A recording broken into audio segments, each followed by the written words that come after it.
बिस्मिल्लाहिर्रहमानिर्रहीम। अस्सलाम वालेकुम व्यूवर्स, आप सबको फ़िज़िक्स के ऑनलाइन वीडियो लेक्चर्स में वेलकम। आज के वीडियो लेक्चर में हम 2-3 टॉपिक्स कवर करेंगे और पहले टॉपिक का नाम है colour code for carbon resistance या कार्बन रजिस्टर्स। कार्बन रजिस्टर्स जो होते हैं वो बेसिकली किस चीज़ से बने हुए होते हैं, उनमें एक सिरामिक रॉड होता है और सिरामिक रॉड के ऊपर एक resistive film of carbon deposit की जाती है। और जहाँ तक बात है कि कार्बन रेजिस्टेंस को हम कैसे कैलकुलेट करते हैं, तो कार्बन रजिस्टर्स के ऊपर डिफरेंट तरह के कलर बैंड्स होते हैं और ये एक टेबल दिया हुआ है और इस टेबल में हर एक कलर की कोई ना कोई वैल्यू है और इसके कलर के अकॉर्डिंग हम इसकी रेजिस्टेंस को मेजर करते हैं। ठीक है, किसी कार्बन रजिस्टर की रेजिस्टेंस को मेजर करते हैं।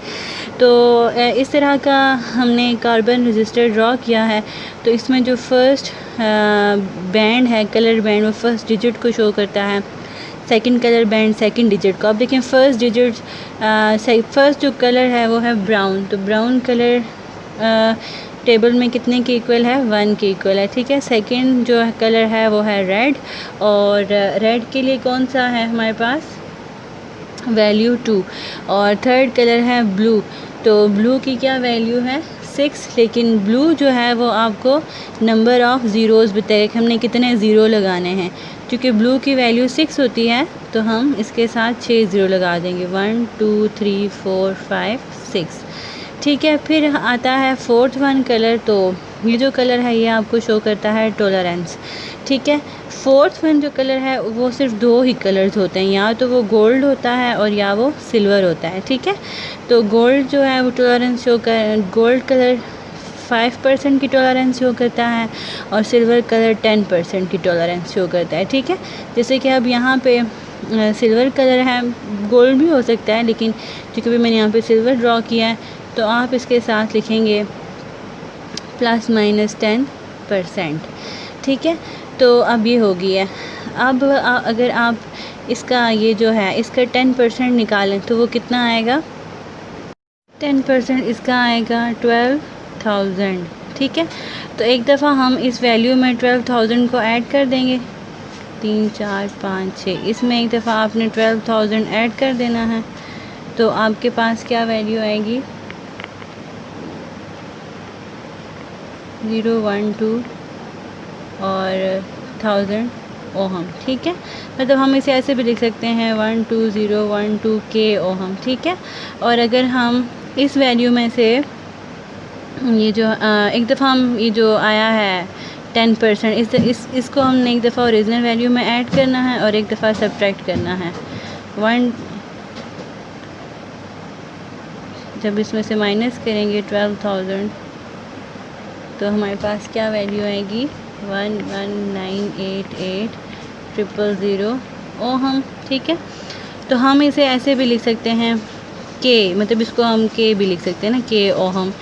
तो अब जो ये हमारे पास रजिस्टर है उसकी वैल्यू फ्लक्चुएट कर रही है, मतलब मैक्सिमम वैल्यू उसकी इतनी हो सकती है और मिनिमम वैल्यू इसकी इतनी हो सकती है।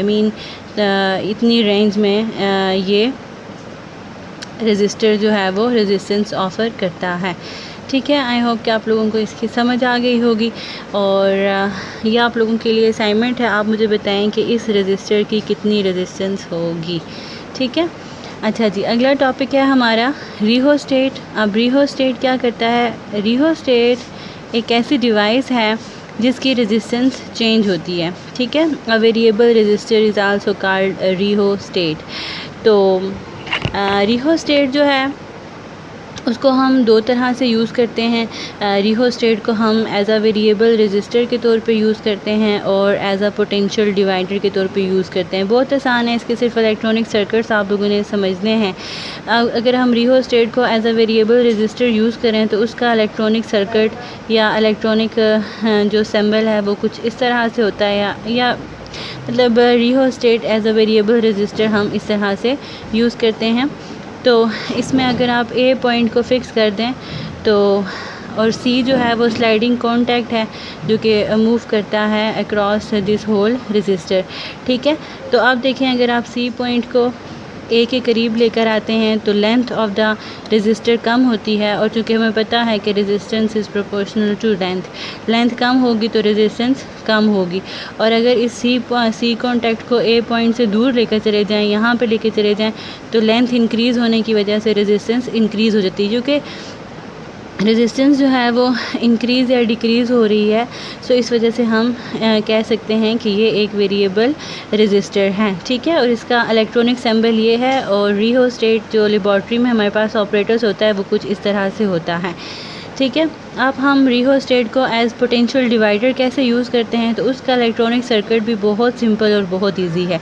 हमने क्या करना है कि एक हमारे पास ये रेजिस्टर है जिसकी रेजिस्टेंस R है, और इस रेजिस्टर को मैंने ए बी पॉइंट से शो किया है। इस रेजिस्टर को मैंने एक वोल्टेज सप्लाई या बैटरी के साथ अटैच कर दिया है, ठीक है। तो इसमें से ज़ाहिर बात है करंट पास होगा। कितना करंट इस पूरे ए बी रेजिस्टर से पास होगा, इतना करंट पास होगा, ठीक है। अब हम अगर इस रेजिस्टर का एक छोटा सा सी इज़ अगेन स्लाइडिंग कॉन्टैक्ट जो कि मूव कर सकता है, ए की तरफ भी जा सकता है, बी की तरफ भी आ सकता है। तो अगर हम ये पोर्शन ले लें रेजिस्टर का बी टू सी, तो इस छोटे से पोर्शन की रेजिस्टेंस सपोज स्मॉल आर है, ठीक है। और इस पोर्शन के क्रॉस जो वोल्टेज है वो VBC होगा, V नहीं होगा, क्योंकि V वो वोल्टेज है जो पूरे A to B तक है। और अगर हम इसका छोटा सा पोर्शन ले लें तो फिर ये कितना हो जाएगा, VBC वोल्टेज हो जाएगा। और इस छोटे से पोर्शन से जो करंट पास कर रहा है वो I है, और इस पोर्शन की जो रेजिस्टेंस है वो स्मॉल r है। अब ये जो I की वैल्यू ये वाली है, ये अगर आप यहाँ पे पुट करें तो वो कुछ इस तरह से वैल्यू आ जाएगी, ठीक है। अगेन आप लोग देख रहे हैं कि ये रेजिस्टेंस तो कांस्टेंट है ये वाली, और ये वोल्टेज भी कांस्टेंट है। सो ये जो VBC वोल्टेज है ये डिपेंड कर रहा है किसके ऊपर, R के ऊपर।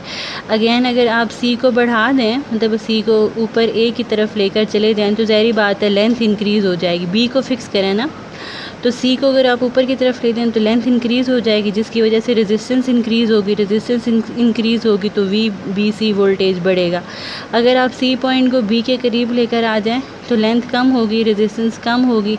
जब रेजिस्टेंस कम होगी तो VBC वोल्टेज भी कम होगा, ठीक है। सो यहाँ पे उसने अगेन यहाँ पे जो आउटपुट वोल्टेज है वो वेरी कर रहा है स्लाइडिंग कॉन्टैक्ट के मूव करने की वजह से।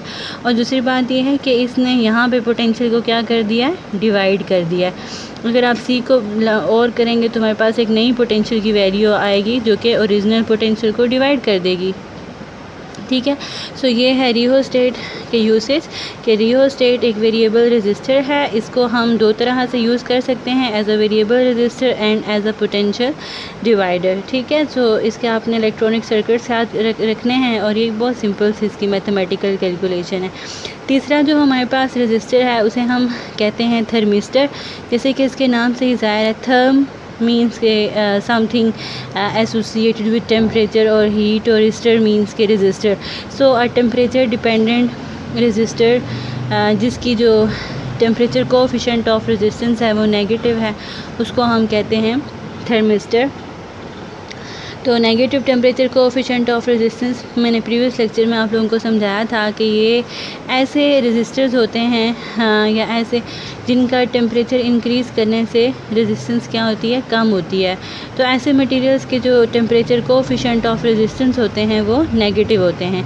अगर टेम्परेचर इंक्रीज़ करने से रेजिस्टेंस इंक्रीज़ हो रही है तो फिर ऐसे मटेरियल्स के जो टेम्परेचर कोएफिशिएंट ऑफ रेजिस्टेंस होते हैं वो पॉजिटिव होते हैं, लेकिन इस तरह वालों के नेगेटिव होते हैं, ठीक है। तो ये जो थर्मिस्टर है ये हम यूज़ कर सकते हैं। इसकी जो ये एबिलिटी है कि ये हाई टेम्परेचर पे इसकी रेजिस्टेंस बहुत ज़्यादा कम होती है, तो इसकी इस एबिलिटी की वजह से हम बहुत ज़्यादा लो टेम्परेचर्स को भी मेजर कर सकते हैं, अबाउट 10 केल्विन, ठीक है। क्योंकि बहुत ज़्यादा लो टेम्परेचर्स पे इसकी रेजिस्टेंस बहुत ज़्यादा हाई हो जाती है, जिसकी वजह से हम लो टेम्परेचर्स को एक्यूरेटली मेजर कर सकते हैं, ठीक है। और इसके अलावा ये जो थर्मिस्टर हैं इसको हम कहाँ पे यूज़ करते हैं, तो इसको हम यूज़ करते हैं as a temperature sensor. Temperature sensor है ये, मतलब अगर ये कन्वर्ट करता है चेंज इन टेम्परेचर को इनटू सम इलेक्ट्रिकल वोल्टेज, ठीक है। तो इसका ये काम होता है, टेम्परेचर सेंसर के तौर पे ये यूज़ करता है। सो आज हमने डिफरेंट तरह के रजिस्टर्स पढ़े। सबसे पहले हमने पढ़ा कार्बन रजिस्टर्स, और उसकी मैंने यहाँ पे आपको रेजिस्टेंस की वैल्यू फाइंड आउट करना बता दी, और एक होमवर्क भी दे दी जो आपने करना है। दूसरा रजिस्टर हमने पढ़ा रिहोस्टेट, जिसको हम दो तरह से यूज़ कर सकते हैं, as a variable resistor, as a potential divider. और तीसरा जो हमने रजिस्टर पढ़ा वो है थर्मिस्टर, जो कि टेम्परेचर डिपेंडेंट रजिस्टर है, और it is use to measure the temperature, और एज अ टेम्परेचर सेंसर भी हम इसको यूज़ कर सकते हैं। सो हर एक रजिस्टर के अपने एडवांटेज हैं, अपने इलेक्ट्रॉनिक सर्किट्स में हर एक रजिस्टर की अपनी इम्पोर्टेंस है, ठीक है। और this is the end of this video. अगर आपको वीडियो अच्छी लगी तो इसको लाइक करें और चैनल को सब्सक्राइब करना ना भूलिएगा, और मुझे ज़रूर बताइएगा कमेंट सेक्शन में कि जो मैंने आपको रजिस्टर दिया है कार्बन रजिस्टर, उसकी रेजिस्टेंस कितनी है, ठीक है। आपने कमेंट सेक्शन में मुझे आंसर करके बताना है। और टेक केयर ऑफ़ योरसेल्फ। अल्लाह हाफिज़।